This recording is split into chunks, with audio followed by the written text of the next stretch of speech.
Қайырлы күн жақсыларым, бүгін сіздермен тайыншаның қабырғасынан дәмді тағам жасайтын боламыз. Ал бастайық, сіздер каналға тіркеліп, лайк басып, комментарий жазып отырыңыздар.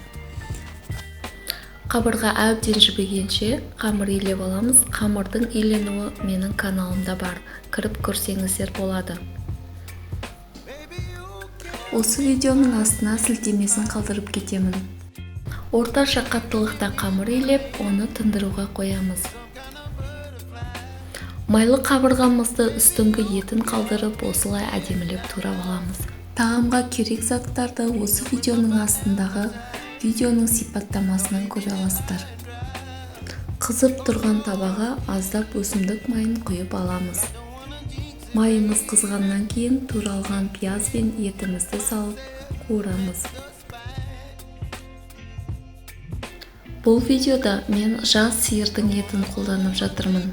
Ол жұмсақ әрі тез піседі.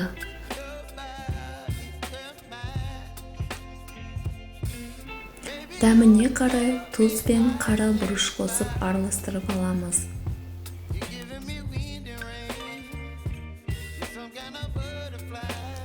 Еттің біркелкі қуырылуына және де пісуіне мән береміз.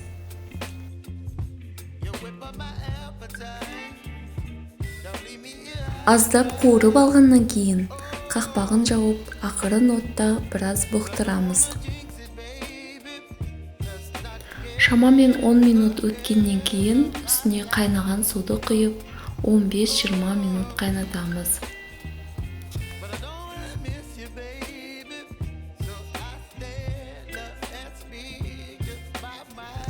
Сол уақытта қамырымызды жұқалап әдемі қып жаямыз.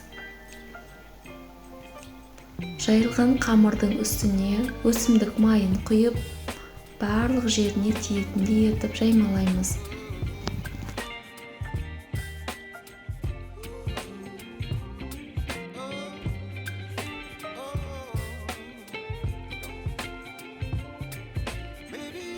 Оның үстіне ұсақтап туралған пияз бен өзіңіз ұнатқан тамаққа дәм беретін көкшөптен қоссаңыз болады.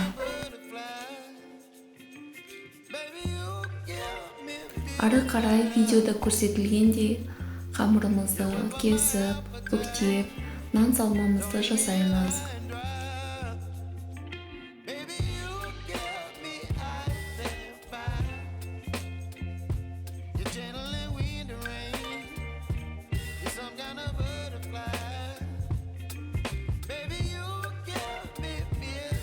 Алдын ала тазаланған картопымыз бен пиязымызды әдемілеп турап, осылай дайындаймыз.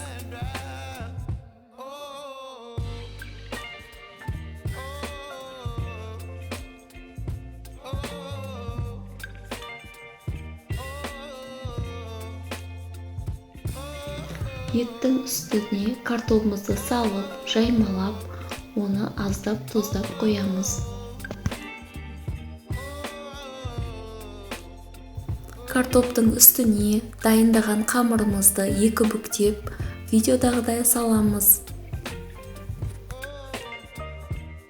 Салып болғасын ақырын отта 35-40 минут пісіреміз. Дайын болған тағамды қалауыңызша әсемдеуге болады. Еті өте жұмсақ, қамыры толықтай піскен, өте дәмді тағам болды. Астарыңыз дәмді болсын. Осы видеоның астына міндетті түрде өз ойыңызды жазып қалдырыңыз. Каналға тіркеліп, лайк басып отырыңыздар.